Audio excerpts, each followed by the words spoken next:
The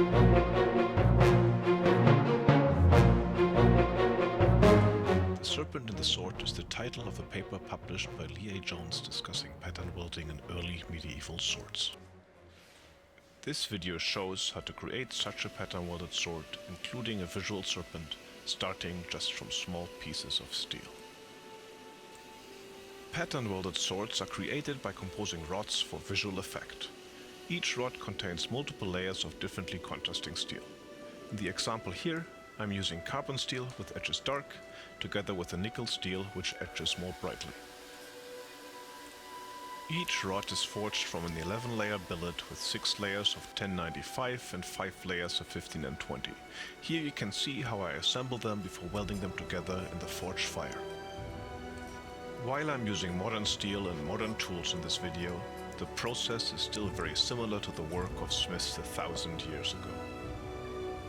The serpent sword I'm making here consists of 7 bars, 2 of which are twisted to generate a star-like pattern and 1 untwisted bar that I use to form the serpent.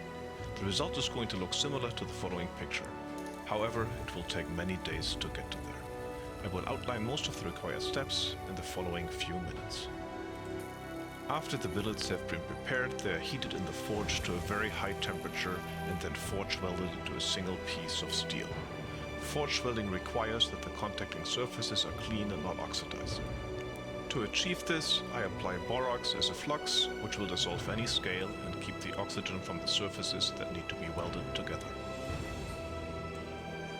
Light taps with the power hammer set the initial weld. After several passes at welding heat, the billet can be forged more aggressively. When looking closely at the hot billet, the different layers of steel can be easily discerned.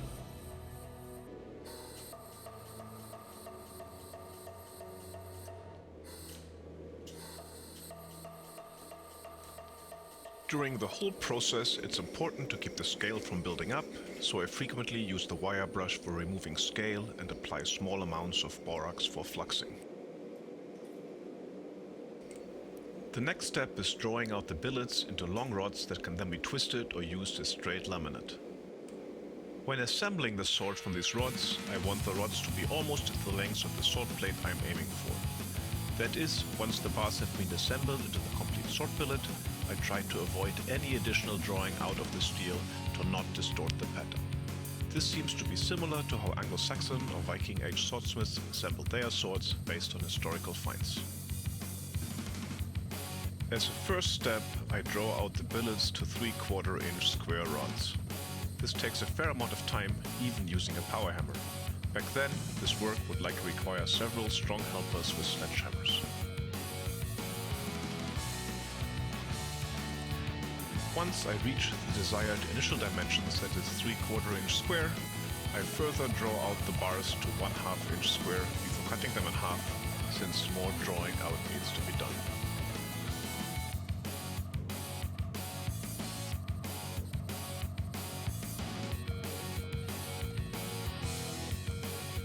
Creating all the bars for the 3 sword blades I'm making took almost 2 days of hard work. Even with a power hammer, this can be quite exhausting.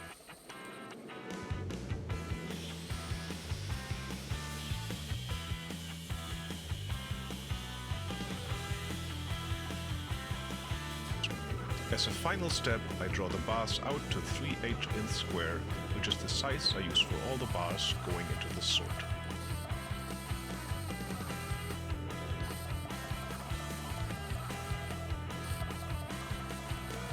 After I am done with this, I have 10 bars of straight laminate that can be further manipulated. To create a herringbone or star-like pattern, the bars need to be twisted in different directions.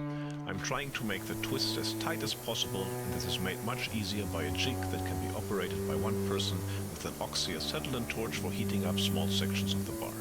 The jig also provides support for the bar so that during the twisting it remains completely straight.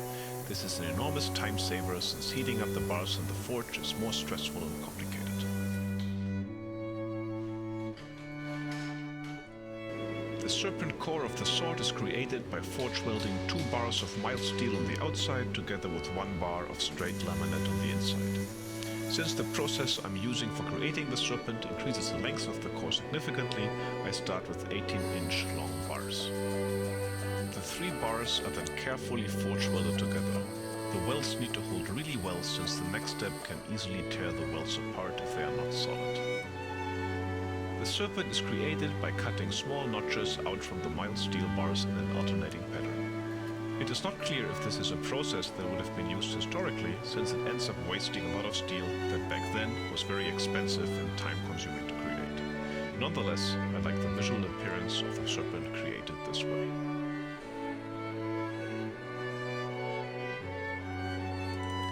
For this sword, I ended up creating 3 Serpent cores to experiment with the process. I also created small blade-like pieces from the core to see how they would behave when heat treating. I had some concerns that the Serpent might separate from the mild steel, but those were unwarranted.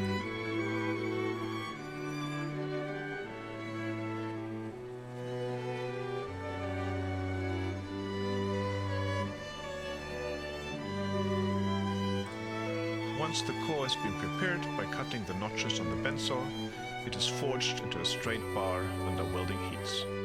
This forging forces part of the straight laminate to fill the notches we cut, creating the undulating pattern that is responsible for the Serpent look. As you can see, the bar is significantly longer now. Before proceeding, I am removing the scale so that I can quickly etch the bar to see if the pattern came out as I expected. Etching a piece of pattern-welded steel almost feels like magic, since a completely blank bar all of a sudden reveals its hidden pattern. The Serpent core is flanked by 2 twisted bars. The cutting edge of the sword is composed of 1 bar of W1 on each side of the pattern-welded core. As the bundle of rods gets wider, forge welding becomes much more challenging, so a lot of care and patience is required to not destroy a lot of work at this stage. I speak from experience, since this is what I did the first time I made the sword and had to start all over again.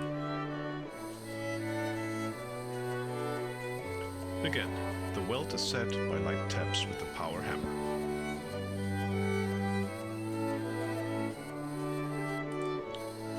Once the whole sword bundle has been welded together, a few more steps are required before it takes the shape of what we might recognize as a sword.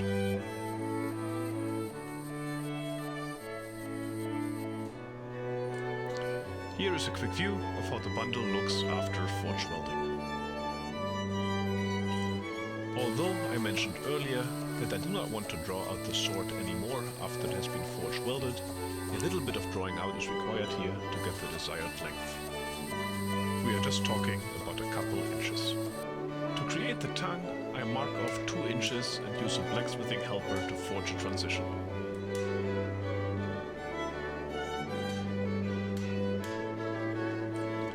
Once the transition has been established, the part of the steel that has been separated from the sword is aggressively drawn out to about 6 inches. In this case, I was a little bit too heavy with the power hammer and created a tang that is not quite as white as I had wanted. This will have to be corrected later on, probably losing some length from the blade.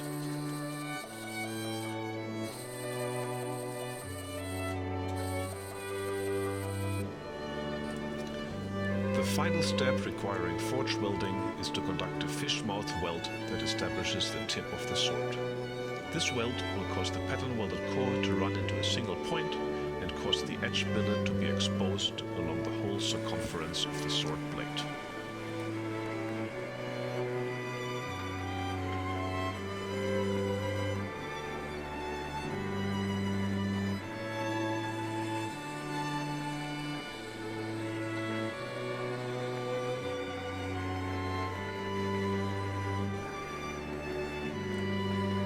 To close the gap, multiple welding passes are required.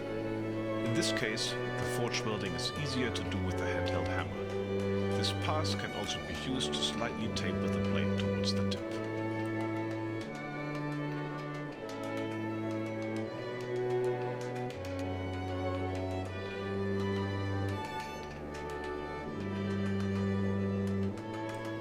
It is important to create a good weld here, since later on the baffles need to be forged, which, especially at the tip, causes a lot of stretching out.